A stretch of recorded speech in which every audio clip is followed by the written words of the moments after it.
કોઈ વાર્તા વાંચો કે જુઓ, જો એનો બોધપાઠ સત્ય હોય તો તે તમારું મન બદલી શકે છે, વિચારો બદલી શકે છે.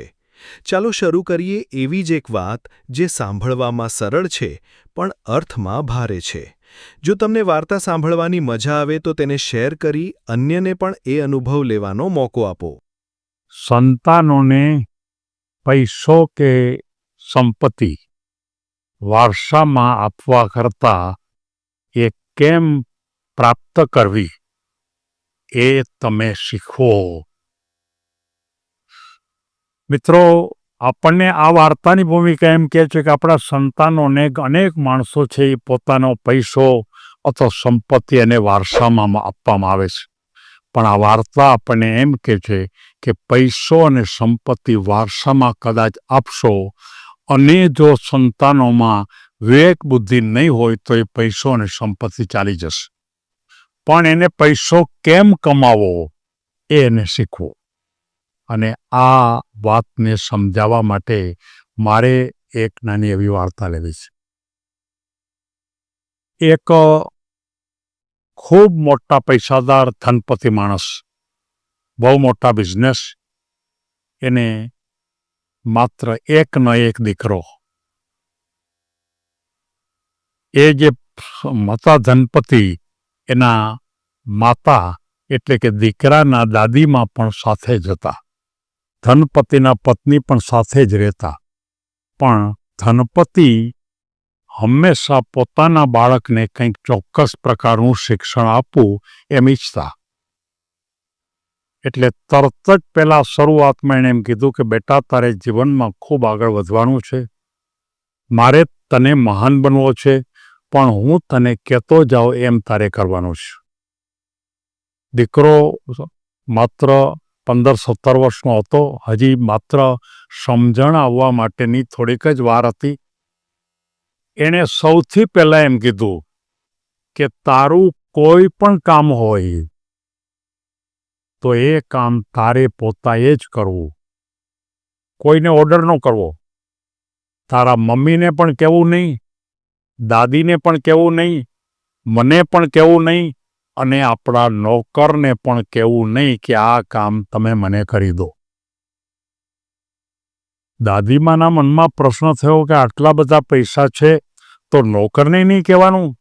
એટલે દાદીમા એના પોતાના દીકરાને એમ કહે છે કે બેટા, આપણા છોકરો એકનો એક છોકરો છે અને આપણી પાસે ખૂબ પૈસા છે, તો પછી દીકરાની પાસે કામ કરાવવાનો શું અર્થ છે? કદાચ આપણા નોકરો કરે, આપણા બીજા માણસો કરે તો એની પાસે કરાવી લેવાય. આ દીકરાને શું કામ કહેવું જોઈએ? ત્યારે એણે એમ કીધું કે હું તમને બહુ ચોક્કસપણે કહું છું કે કોઈ પણ દીકરાને તમે જો ખરેખર તાલીમ નહીં આપો તો એ ધનપતિનો દીકરો હશે તો એ બીજું કામ એ કરશે કે ધનનો નાશ કરશે. ચાલો, એ વાત તો સ્વીકારી લીધી, બધાએ સ્વીકાર્યું, કાંઈ વાંધો નહીં, તું તારે જ કામ કરવાનું. તારે કોઈ દફતર, તારે કાંઈ જોતું હોય તો તારે કોઈ માણસને ન કહેવું, નોકરને ન કહેવું, તારે ઊભા થઈને લઈ લેવું. પાણી પીવું હોય તો તારે પાણી પી લેવાનું. તારે કદાચ કોઈ વસ્તુ લેવા જવાની હોય તો નોકરને ન કહેવું, તારે ગામમાં જઈ અને વસ્તુ લઈ આવવાની.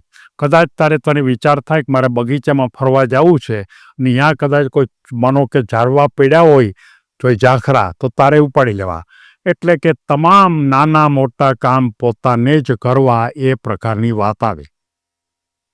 પછી એને એમ કીધું કે બહુ ઝાઝી વસ્તુ પણ નહીં વાપરવાની. આપણે જીવનમાં શક્ય એટલું ઓછી વસ્તુનો ઉપયોગ કરો. બિનજરૂરી મોંઘી વસ્તુનો પણ ઉપયોગ ન કરો. એમ એને તાલીમ આપી અને એમાં પણ એને ખરેખર ધીમે ધીમે ધીમે હેબિટ પાડી. એક વખત એ છોકરાએ એમ કીધું કે મારે આઈફોન લેવો છે. એના પપ્પાએ એને એમ કીધું કે બેટા, તારે આઈફોન લેવાનો નથી અને હું તને આઈફોન લઈ નહીં દઉં. તારી પાસે સાદો ફોન છે, તારી પાસે ટેબ્લેટ પણ છે ભણવામાં, તારી પાસે લેપટોપ પણ છે અને તારે આઈફોનની તારે કોઈ જરૂરિયાત નથી અને હું તમને આઈફોન લઈ નહીં દઉં. ત્યારે તરત જ એના દાદીમાં કહે છે કે આપણો આ છોકરો કે જે પૈસા આપણો વારસદાર છે અને એ એમ કહે છે કે મારે આઈફોન લેવો, હવે એ 16-17 વર્ષનો થયો તો આઈફોન લઈ દેવો જોઈએ ને. ત્યારે એણે એમ કીધું કે નહીં, એની કોઈ જરૂરિયાત જ નથી. પછી એમ કહે છે કે તને આઈફોન લેવાની ઈચ્છા કેમ થઈ? તો કે મારા વર્ગમાં એક ભણતો છોકરો, એના મા બાપે એને આઈફોન લઈ દીધો અને એ છે એ તો આપણા કરતાં પણ સામાન્ય છે, આપણી પાસે તો પૈસા જાજા છે. ત્યારે દાદીમાં ફરીવાર કહે છે કે જો આવા સામાન્ય માણસ પણ પોતાના છોકરાને જો આઈફોન લઈ દેતા હોય તો આપણા દીકરાને એની વાત કરવાની ઈચ્છા ન થાય? એને શરમ ન લાગે કે આપણે આટલા બધા પૈસાવાળા હોય તો આપણે લઈ દેવો છે? તો કે નહીં, મેં તમને બધાને કીધું કે મારે એને તાલીમ આપવી છે. આઈફોનની જો જરૂરિયાત હશે તો હું 100% લઈ દઈશ, જ્યારે જરૂર હશે ત્યારે હું 100% લઈ દઈશ. પછી એ છોકરો જ્યારે કોલેજમાં જાય છે, ભણવા માટે જાય છે, ત્યારે એના પત્ની અને દાદીમાને બોલાવીને બેસીને એમ કહે છે કે મારે તમને સૌને કહેવું છે કે આ પૈસા કે સંપત્તિ એનો ઉપયોગ યોગ્ય જગ્યાએ થવો જોઈએ. આઈફોનની આવશ્યકતા એને નથી. હું જ્યારે ખરેખર એની જેટલી ઉંમરનો હતો ત્યારે મારી પાસે સાદો ફોન પણ નહોતો, કોઈ પણ પ્રકારનો ફોન નહોતો, મને એવી કોઈ સગવડતા પણ મળી નહોતી. અને તેમ છતાં પણ હું ધીમે ધીમે મહેનત કરતા આ લેવલ ઉપર પહોંચ્યો. જો મારી પાસે બધી જ સગવડતા જો હોત તો હું આ લેવલમાં પહોંચી શકત નહીં. એટલે કે મારે એને એ શીખવાડવું છે કે આઈફોન હું તને નહીં અપાવી દઉં, પણ આઈફોન તું ખરીદી લે એટલા પૈસા પહેલાં કમા. જો તું એટલા પૈસા કમા અને એ તારા હોય તો તારે આઈફોન લેવાની છૂટ, પણ હું તને પૈસા આપું તું આઈફોન લે, એ વાત બરોબર નથી. ત્યારે એને એની પત્ની અને દાદીમાં એને ખબર પડી કે ખરેખર બાળકોને કેમ શિક્ષણ આપવું જોઈએ એ પ્રકારની વાત છે.